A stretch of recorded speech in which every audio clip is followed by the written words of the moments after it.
अमरीकी सदर Donald Trump ने ईरान के खिलाफ जारी कशीदगी के तनाज़र में एक बार फिर सख्त मौक़िफ़ इख्तियार करते हुए दावा किया है कि अमरीका ने ईरान को अस्करी तौर पर शिकस्त दे दी है, जबकि साथ ही ये इंदिया भी दिया कि वाशिंगटन तेहरान को जौहरी हथियार हासिल करने की इजाज़त नहीं देगा।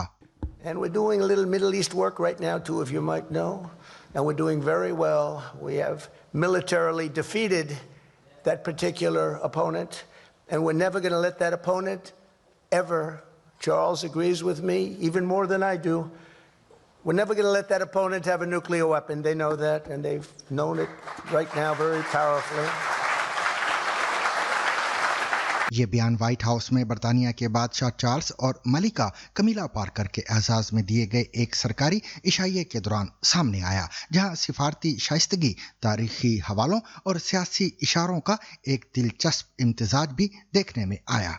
अपनी तकरीर में सदर ट्रंप ने मशरक़ वस्ता की सूरत हाल का हवाला देते हुए कहा, हमने उस मखसूस हरीफ को अस्करी तौर पर शिकस्त दे दी है, हम उसे कभी भी जौहरी हथियार हासिल नहीं करने देंगे। उन्होंने मजीद कहा कि इस मामले पर बादशाह चार्ल्स भी उनसे मुत्तफिक हैं। सदर ट्रंप के इस दावे के बाद कि बादशाह भी मुझसे इत्तफाक करते हैं, बरतानिया के शाही महल की जानिब से मोहतात रद्द-ए-अमल सामने आया है। तर्जमान के मुताबिक जौहरी फैलाव की रोकथाम के हवाले से बरतानिया की हुकूमत का एक तवीलुल मुद्दती मौक़िफ़ मौजूद है और शाह चार्ल्स इससे बाखूबी आगाह हैं। ये बयान दरअसल इस तासुर को मुतवाज़न करने की कोशिश था कि शाही खानदान बराह रास्त अमरीकी पॉलिसी की तौसीक कर रहा है।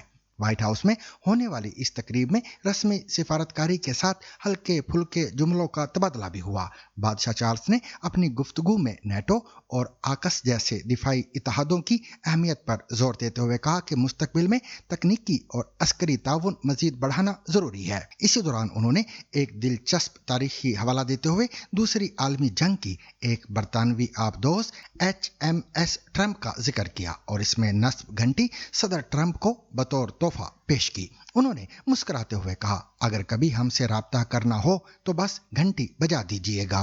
Today, our partnerships in NATO and AUKUS deepen our technological and military cooperation and ensure that together we can meet the challenges of an increasingly complex and contested world.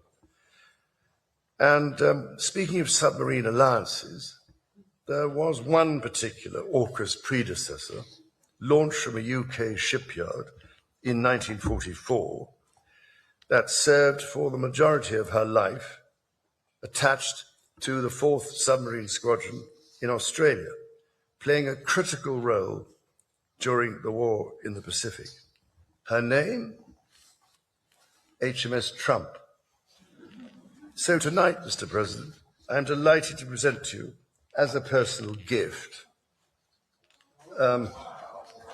the original bell which hung on the conning tower of your valiant namesake. May it stand as a testimony to our nation's shared history and shining future. And should you ever need to get hold of us, or just give us a ring. सदर Trump ने भी जवाबन कांग्रेस में बादशाह की तकरीर का हवाला देते हुए कहा कि उन्होंने डेमोक्रेट्स को खड़े होकर दाद देने पर मजबूर कर दिया, जो उनके बकौल वो खुद नहीं कर सके। तकरीब के दौरान तारीख भी गुफ्तगू का हिस्सा बनी। शाह चार्ल्स ने 1814 में बरतानवी अफवाज की जानिब से व्हाइट हाउस को नजर आतिश किए जाने का जिक्र करते हुए मिजाहिया अंदाज में कहा, हमने इसकी तामीर नो की एक कोशिश की थी। इस पर सदर ट्रंप ने कहा, अगर अमेरिका ना होता तो यूरोप जर्मन बोल रहा होता, जिसके जवाब में बादशाह ने कहा कि अगर बरतानिया ना होता तो शायद अमेरिका फ्रांसीसी बोल रहा होता।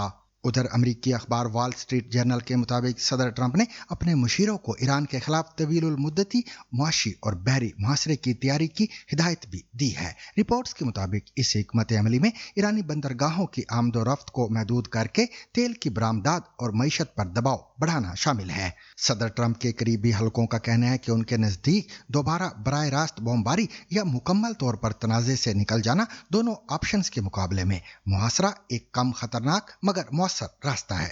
وائٹ ہاؤس کی اس تقریب نے جہاں امریکہ اور برطانیہ کے تاریخی تعلقات کو اجاگر کیا، وہیں ایران کے حوالے سے امریکی پالیسی کی سختی بھی واضح کر دی ہے۔ صدر ٹرمپ کے بیانات ایک ایسے وقت میں سامنے آئے ہیں جب مشرق وسطی میں کشیدگی بدستور برقرار ہے اور عالمی سطح پر یہ سوال زیر بحث ہے کہ آیا دباؤ اور محاصرہ ایران کو مذاکرات کی میز پر لانے میں کامیاب ہوگا یا نہیں۔ یہ تمام پیش رفت اس بات کی غمازی کرتی ہے کہ آنے والے دنوں میں امریکہ کی ایران کے حوالے سے حکمت عملی مزید واضح اور ممکنہ طور پر مزید سخت ہو سکتی ہے۔